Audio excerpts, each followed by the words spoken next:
so dependent on government funds that they're going to shrink that immediately down. So I'll just give you the format for today. We're going to start with the Divine Mercy Chaplet, and then immediately following that, we're going to have a speaker. It's Andrew Moore, who is from the Susan B. Anthony list. And before he talks, I'll introduce him to you, give you a little background. And then immediately following that, we'll have questions. If someone wants to make a point or they want to have a little something that they want to say, we'll have about 10 minutes that we can, so if you are so called, and then after that, we're going to do so Joe up here, and we're on the Divine Mercy Chaplet. We'll say the first few prayers, which is Awesome Creed, Prayer, Hail Mary, and then I play a song version of the Divine Mercy Chaplet. The Divine Mercy Chaplet is a beautiful prayer that was given to our blessed Lord.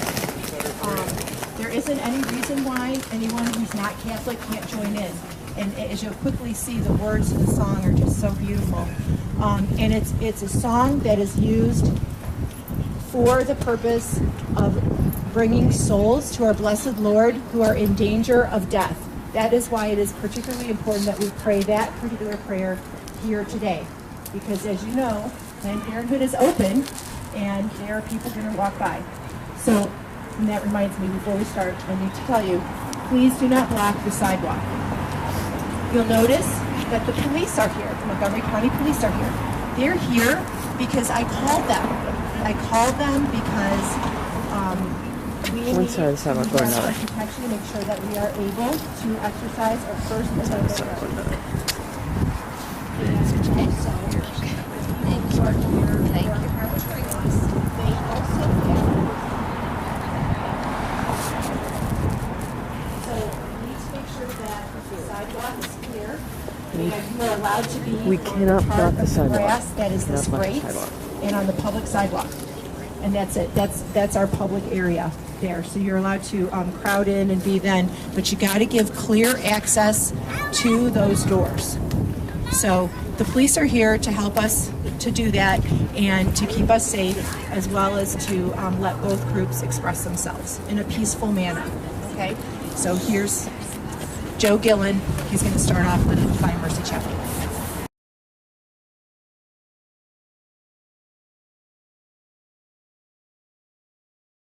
At the river and just catch up with my friend.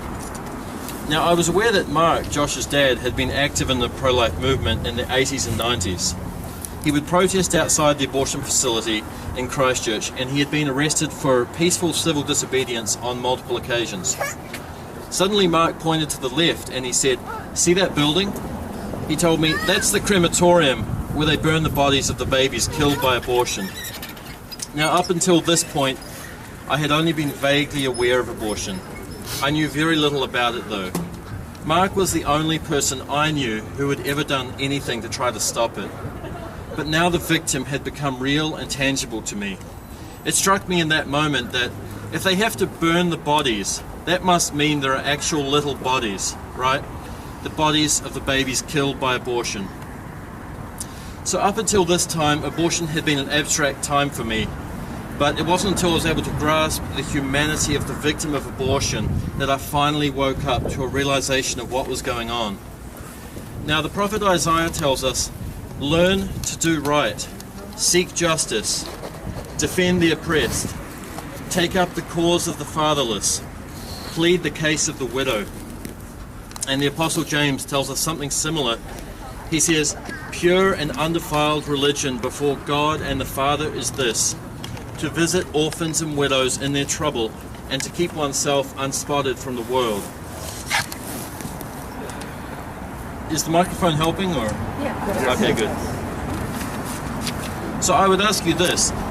Who is more orphaned than the preborn child, abandoned by his or her parents and handed to the abortionist who will quickly and efficiently destroy her little life? And in fact, I see a very strong similarity between the widow mentioned in this verse and the woman abandoned by her husband or boyfriend, or the young girl feeling abandoned by her parents, Both of these women feeling as if they have no choice, lied to by the media and the medical field, and they're told that their precious child is nothing more than a blob of cells which must be taken care of. Defend the oppressed. Take up We the cannot cause block of the the sidewalk. fatherless. Please stand to one Plead side of the your case thanks. the widow. This is our mission. And so answering this call this morning, thousands of pro-life Americans across the country are gathering at over 200 rallies to protest Planned Parenthood, the largest abortion business in America. Not only does Planned Parenthood commit 1 out of every 3 abortion killings, they also receive over $500 million of our tax dollars every single year. So here, I'd like to share with you 4 reasons why we need to immediately remove all of our tax dollars from Planned Parenthood. Firstly, Planned Parenthood is not a general healthcare service provider. Their business model is abortion-centric. Or put another way, Planned Parenthood is simply obsessed with abortion.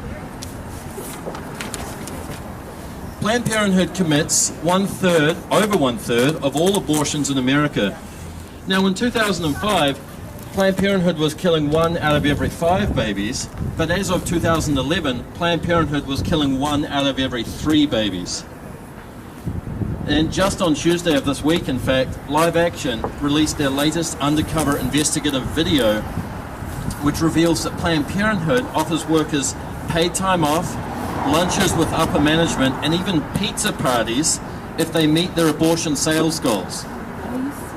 And Marianne Anderson, a former Planned Parenthood nurse, revealed to Live Action that they were told on a regular basis that they had to meet a quota of abortions that they sold in order to keep their facility open. Wait, but Planned Parenthood is all about choice, right? They want women to have options. I thought that's what they said. Well, that's wrong. Less than 1% of Planned Parenthood services for pregnant mothers are adoption referrals. For every 160 children that Planned Parenthood kills by abortion, they make just 1 adoption referral. And prenatal care accounts for a mere 5% of services that pregnant women receive when visiting Planned Parenthood. In fact, you may have seen another recent video from Live Action exposing the lack of care that Planned Parenthood gives to pregnant women who want to keep their children. Investigators contacted 97 Planned Parenthood facilities across the nation, and of these, only 5 offered prenatal care.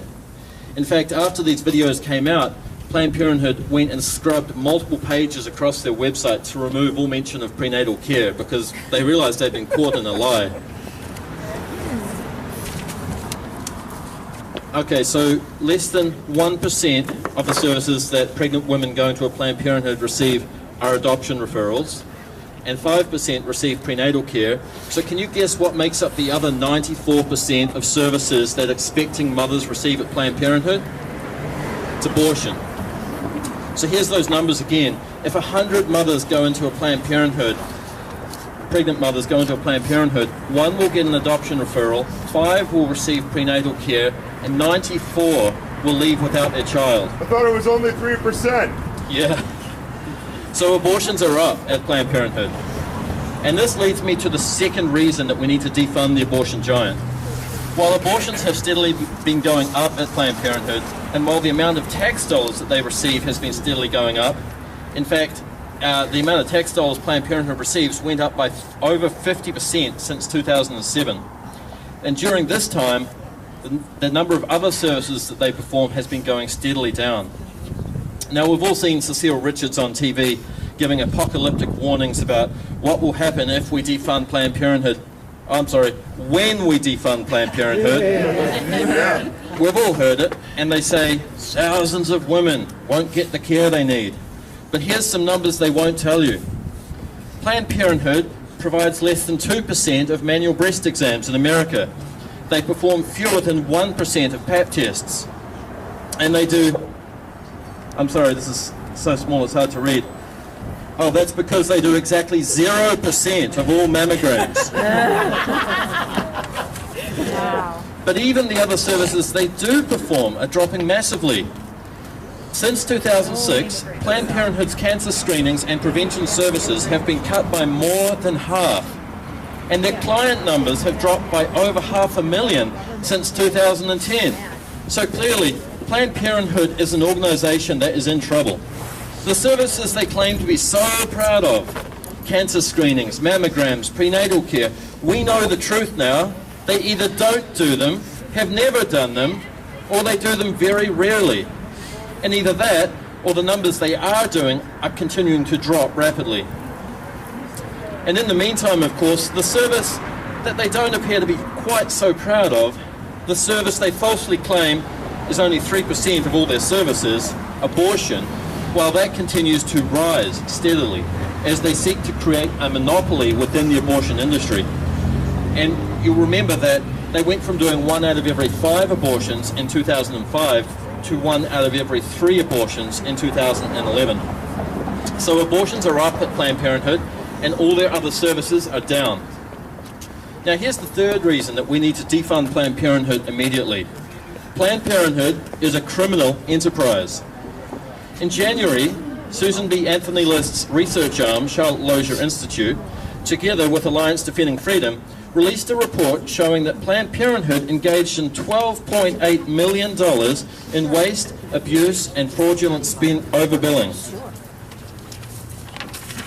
And Planned Parenthood has been forced to pay a $2 million settlement to the family of Tonya Reeves, a woman that Planned Parenthood killed during a botched abortion in 2012.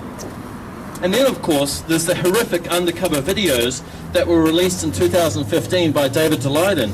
And these were the videos that showed senior Planned Parenthood officials talking so callously about how they would choose to break the law to alter abortion procedures in order to harvest more valuable body parts from innocent unborn babies. And how they would be so careful when inserting the forceps. And they said, and I quote, "We would crush above and crush below," and they would do this so as not to damage the most sought-after body parts that they could then sell on for a profit. Or how one Planned Parenthood doctor, haggling with an undercover journalist about how much she would be willing to sell the body parts for, she joked, "I want to buy a Lamborghini." And at the same time, Planned Parenthood receives over $500 million of our tax dollars every single year. Since 2006, the government has directed almost $5 billion of our tax dollars to the nation's largest abortion business. And that works out to over $1.5 million of your tax dollars every single day going to the largest abortion business in America. And here's something really disturbing. This so-called non-profit makes $250,000 in profit every day. You heard that correctly. Let me repeat that. If we look at Planned Parenthood's own annual reports, we see that they're depositing $250,000 in their bank account every day. And that's after they've covered all their expenses. So not only this, but looking at their own numbers, Planned Parenthood has almost $1.5 billion in net assets. So Planned Parenthood is a criminal enterprise, and they're propped up by over $500 million of our tax dollars every year. Now here's the fourth reason we need to take our tax dollars out of Planned Parenthood. It's very simple. We don't need Planned Parenthood. Women don't need Planned Parenthood. Again, we've heard Cecile Richards in the abortion industry sharing dire warnings about what would happen if Planned Parenthood was defunded. I'm sorry, I keep saying that. It's not if, it's when Planned Parenthood is defunded. And I think it will be this year. And they say thousands of women won't get the care they need. But here's what they conveniently choose to leave out. There are over 13,000 federally qualified health centres and rural health clinics across the nation. That works out to 20 community health centres for every Planned Parenthood clinic. So let me repeat that because it's a very important number. For every Planned Parenthood clinic, there are 20 community health centres that provide real health care for women. In fact, on average, there's at least one federally funded low-cost health clinic within 5 miles of the average Planned Parenthood clinic. Now, when we redirect Planned Parenthood's funding to federally qualified health centres, it will mean that women and their families will have access to a wider range of healthcare services and a higher standard of care. And of course, Americans will no longer be forced to direct over $500 million, their dollars, a year to the nation's largest abortion business. So as we leave here today, let's go out armed with the facts. Planned Parenthood is obsessed with abortion. While their abortion numbers have been going up, the number of other services that they do have been going steadily down. They're a criminal enterprise that engages in horrific and barbaric practices. And America simply doesn't need Planned Parenthood. There are so many other life-affirming health centers available. So finally, let me just leave you with a challenge to continue being a voice for the voiceless, for the innocent unborn children who are being killed this very day at this Planned Parenthood facility right here and at abortion facilities across the nation and around the world. We must never fail to speak. Proverbs 31 verse 8 says, "Open your mouth for the speechless, in the cause of all who are appointed to die." Open your mouth for the speechless. Who could be more speechless than a preborn child? You see, abortion is the crime that occurs in secret, inside her mother's body, inside the cold, still room of an abortion mill. The preborn child cannot even cry out for help. At least they do, but their cries go unheard. The late Dr. Bernard Nathanson, a former abortionist himself, has spoken of this cry in his gut-wrenching documentary, The Silent Scream. The preborn child has nowhere to run. Her mother's womb, formerly a haven of nurture and safety, has now become her tomb. A fully grown man equipped with the latest in child-killing technology and equipment. What chance does this child have? Now, it is precisely because the victim of abortion is so small and helpless and voiceless that it is us who must be their voice. The child in the womb has no voice but yours. She is voiceless unless we are prepared to stand up and become her voice. That little preborn baby boy, he is, at least to the world, invisible, and he will remain invisible unless we are willing to make him visible. So standing together, on behalf of our unborn brothers and sisters, we will defund Planned Parenthood this year, I think, and we will continue taking great strides to our goal of making abortion not only illegal, but much more importantly, unnecessary and unthinkable. So never stop loving the unloved. Never stop advocating for those without an advocate. Never stop making yourself visible for the invisible, like we're doing here today. And never stop being a voice for the voiceless. Thank you.